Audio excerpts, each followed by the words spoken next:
Assalamualaikum warahmatullahi wabarakatuh. Halo sahabat, kali ini saya akan menceritakan sebuah kisah tentang Ibnu Sina, yang mana saat menangani seorang pangeran yang sakit jiwa dan ingin minta disembelih. Berikut adalah kisahnya.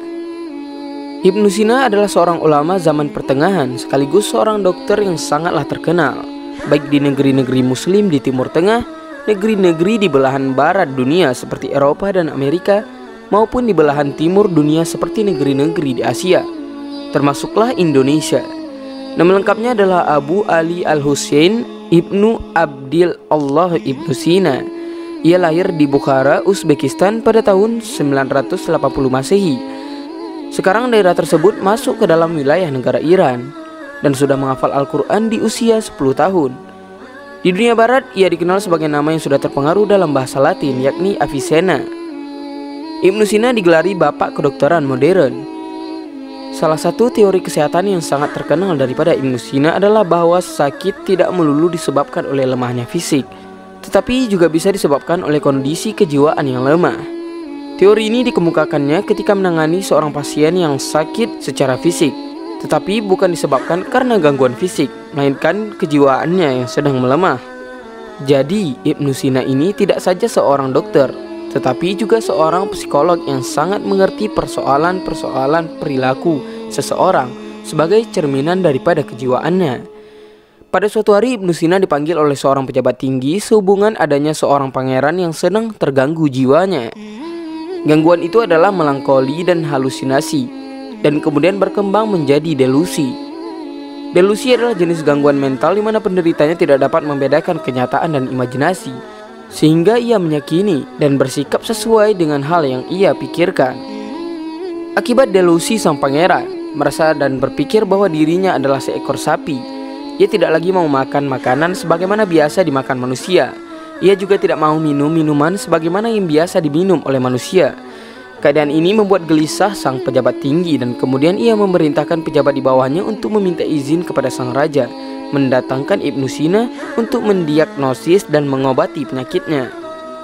Berikut adalah kisah lengkapnya Ibnu Sina dalam menangani sang pangeran, yang bersumber dari buku karya Dr. Hamid Nasim Rafiabadi berjudul Saint and Savior of Islam.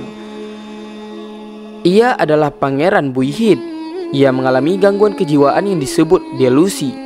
Ia merasa dan berpikir bahwa dirinya adalah seekor sapi sehingga sering berperilaku seperti binatang ternak berkaki 4 tersebut. Ia sudah tidak mau makan dan minum sebagaimana biasanya karena semua hidangan, dan ia pikir itu tidak cocok untuk dirinya. Akibatnya badannya kurus kering dan sangatlah lemah. Beberapa dokter telah didatangkan untuk mendiagnosis penyakit sang pangeran tersebut, tetapi tidak seorang pun dari mereka memahami penyakitnya. Mereka tidak mampu mendiagnosis penyakit apa yang dialami oleh sang pangeran tersebut. Apalagi ketika ia minta disembelih layaknya binatang kurban dalam rangka merayakan hari raya Idul Adha.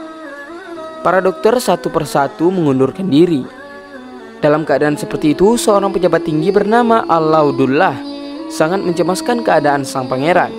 Ia kemudian memerintahkan kepada pejabat di bawahnya, Khawaja Abu Ali, untuk memohon izin kepada sang raja mendatangkan Ibnu Sina guna menangani penyakit sang pangeran.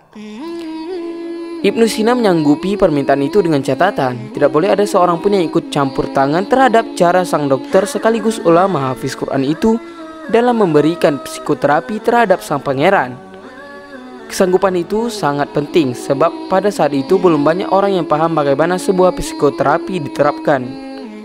Metode ini sama sekali baru dan seringkali mengejutkan dan menimbulkan kekhawatiran dan ketakutan tertentu bagi yang belum paham akan prinsip dasar psikoterapi. Secara teoritis, psikoterapi adalah sebuah bentuk interaksi antara klien dan terapis yang bertujuan untuk membantu klien di masa-masa sulit dan mempelajari berbagai cara untuk menyelesaikan masalah dalam hidup.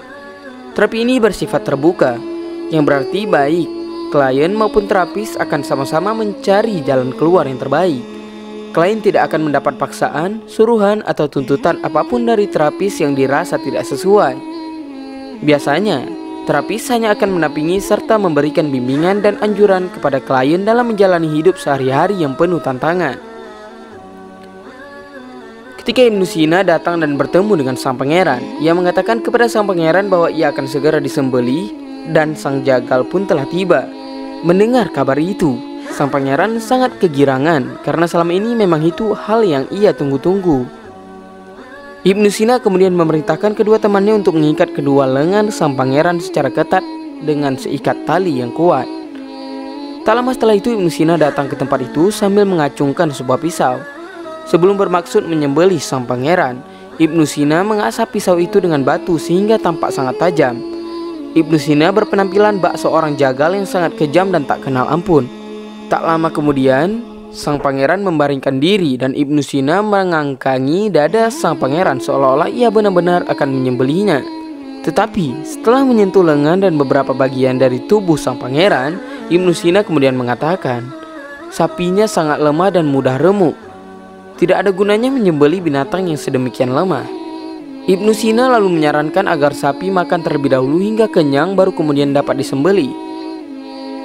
Sang pangeran yang dalam imajinasinya adalah seekor sapi itu setuju atas usul sang jagal dan kemudian memakan apapun makanan yang disodorkan kepadanya.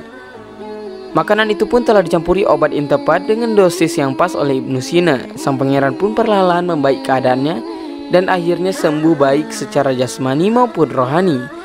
Demikianlah kisah Ibnu Sina dalam mengobati penyakit halusinasi dari sang pangeran. Semoga kita semua dapat mengambil hikmah daripada kisah ini. Lebih dan kurang saya mohon maaf. Wabillahi taufiq wal hidayah. Assalamualaikum warahmatullahi wabarakatuh.